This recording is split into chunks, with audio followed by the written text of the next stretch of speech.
not to cry. This is why I love the Legacy Project. Let's give that another round.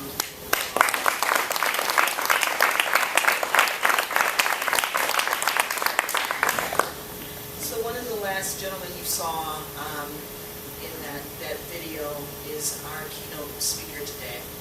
And I'm just going to offer a very brief introduction because he's going to tell you all about his life and his work when he comes up. But Pepe Julian Owenjima, did I get it right?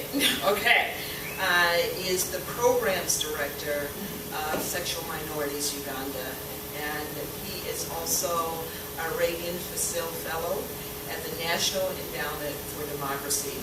And we are so, so honored to have you here today. Pepe, come on up and do your thing.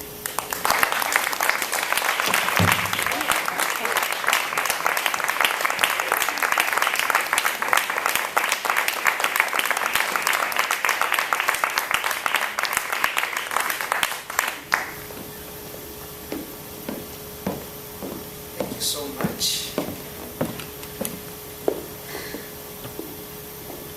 This is such a test to have me up here after watching that.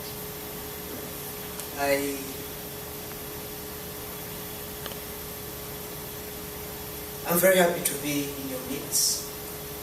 Thank you very much, Kato, for having me here. It's been a beautiful 48 hours, and just really nice to be, able to enjoy the sun, enjoy your company. It's been 4 years, and it still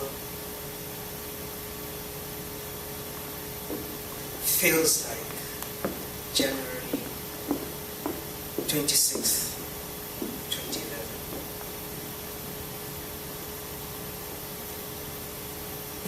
So you'll forgive me for being a bit the way I am, but I'll progress, so don't worry.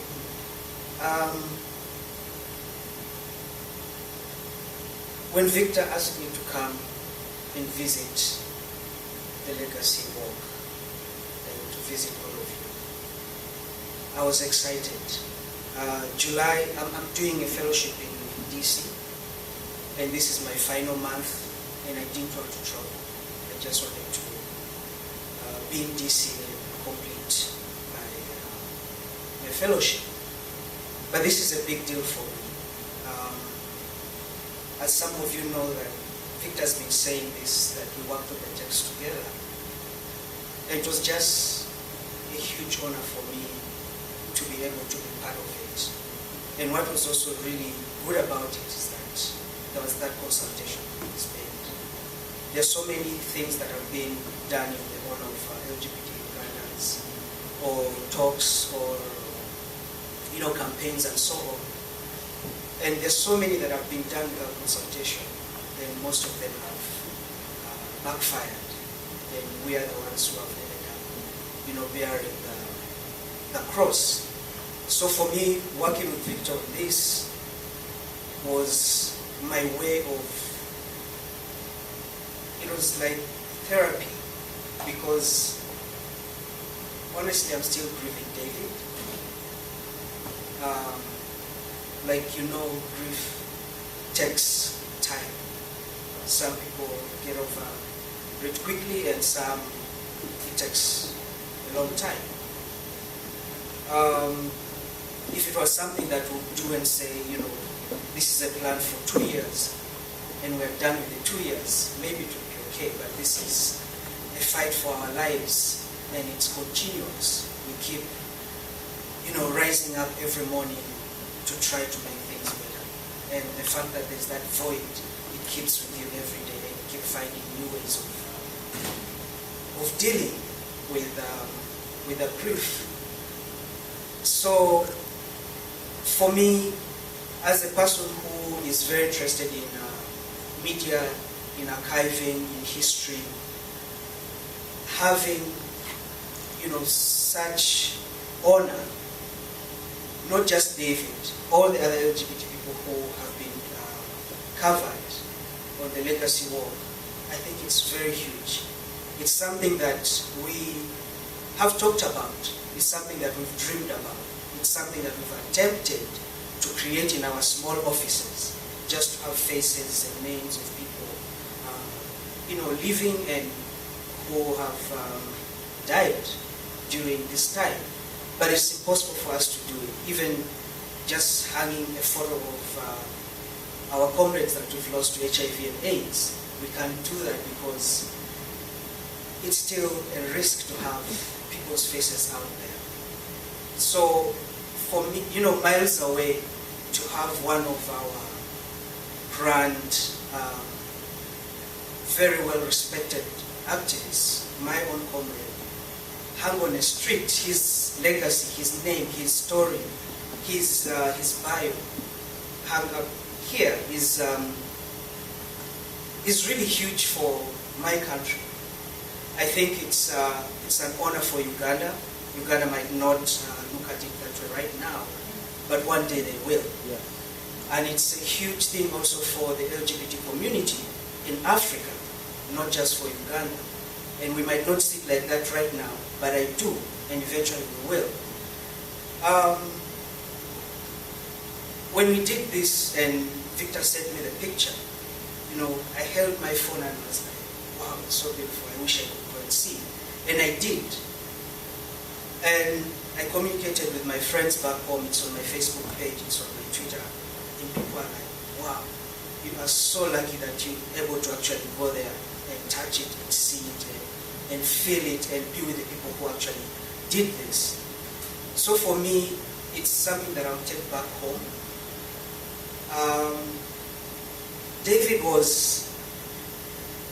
we used to fight a lot because our brains were always at work, thinking strategy, thinking what are we going to do next, how are we going to dismantle all these barriers that people have put up, that the evangelicals have put up. If you're aware, we have Sexual Minorities Uganda, together with our attorneys at Center for Constitutional Rights, we have a lawsuit against Scott Lively. And for me, I remember David, particularly in 2007 when we had our first coming out event that we called the 45 Days Media Campaign. And then we had the anti-gay religious people form the Rainbow Coalition Against Homosexuality, which was led by Pastor Martin Semper. He was so angry, David was so angry, and he's like, you know what, there must be something in the law that we can sue these people from what they are doing to us. Because there was a huge backlash. But we didn't stop, we finished our 45 days in the media, in Ugandan media. The reporting was, it varied from one media house to another. But we're out there. We put our faces out there, we put our voices out there. And we knew that something would happen, that maybe we'll have to shed blood. And we were ready for anything that was coming our way, as long as we were going to be in Ugandans' living rooms, and that we're going to be in Africa's living rooms and radio stations, and on the globe, that people are going to pay attention to this issue in our country. So we started talking to different people about, like, how can we hold the religious right accountable for what they're causing in the country. Unfortunately, by the time the lawsuit came, he was already gone. We filed in 2012. But I'm basically bringing that up to tell you that he was a brainchild to this lawsuit that is the first of its kind. And whatever comes out, whatever precedent will be set by this lawsuit is not just for Uganda. It's for the world. And I hope that you can support us when we're doing this. Back to Uganda, the situation is still not good, to put it mildly. Amidst us, there's one of my colleagues, my friend, and my son. He thankfully was resettled here. he had a small organization that was looking at empowering youth to economically empower them. But his organization was shut down, his life was in danger. We tried to offer him shelter through one of our donations from Planting Peace, the Equality House, but he couldn't even stay to the place that we moved him, and he had to move to Kenya, and eventually he's here. Sharif is somewhere. I'm happy that he's in a place that he feels safer. I haven't talked to him about his challenges here, but at least it's better than him being back home. I know I've heard this many times, people telling me, why are you going back home? I mean, the fight is there. And if we move away from where the fight is, we concede to the people who want us to go, off the radar, not to have our voices heard. And so I go back for that reason. I mean, together with David, we put David and my other colleague, Kasha, we sued the Rolling Stone for saying, you saw it in the news that hung them.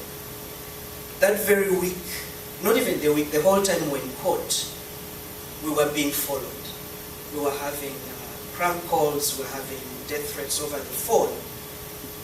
And then when David was attacked, that very day, we were also getting calls, and we knew that we were going to be the next. And it was really, really scary. And going to see David's body in his house, the whole time I was fearful. But it was something that we had to do.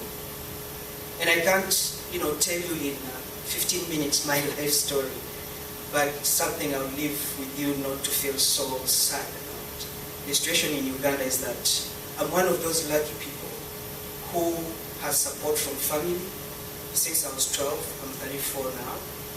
And they support my private life, they support my public life. They know I'm speaking here today, and they said to me, they're like, oh, you should do well and send out greetings and so on. So I'm one of those few people who at least has that.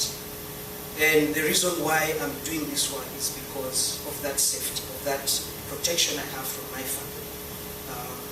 And I would like my fellow Ugandans who are like me to be able to experience that with their own families, or to just experience it with other Ugandans like myself.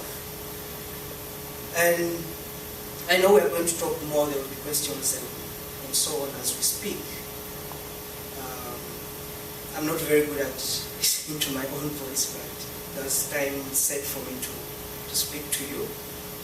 So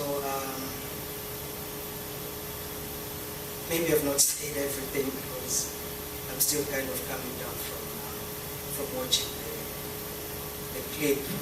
And I know David would be really, really proud that we're out here, speaking about him, speaking about the work that he so much loved to do. I mean, advocacy was like in his blood.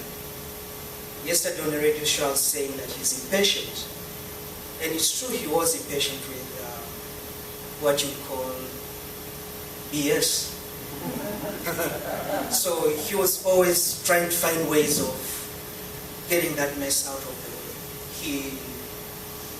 He taught himself how to be a paralegal, to go to prisons, to, just to challenge police that, the person you're holding the person illegally, you have to release the person.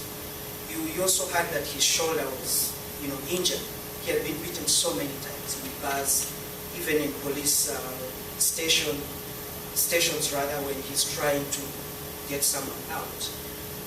And, for a long time it was Frank Mugisha, David Kato, Pepe. So the three of us were like always crafting strategies on how we should proceed. And we gave each other tasks on what to do. So David was like the litigation person, I was the programming and the Pan-African person, Frank was the international person. So each of us had like something to contribute.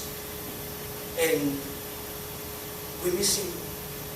We miss him. Like, that's a void that we can't fill. But we know that he's happy that we are continuing with the work the way we have planned and set out to do it. Things have changed in how the environment has changed. I mean, we are able now to talk to some members of parliament.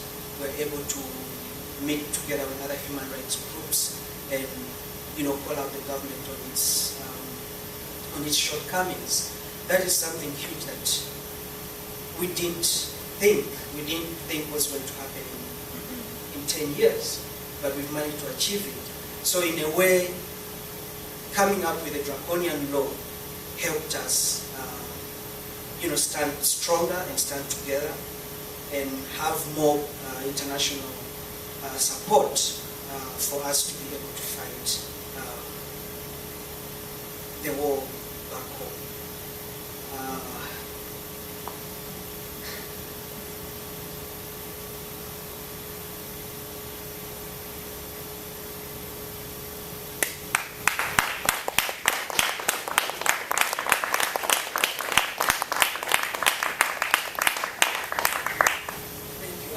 I didn't know that, after 4 years that it would still be difficult to proudly talk about it. I mean, yeah. Anyway, thank you.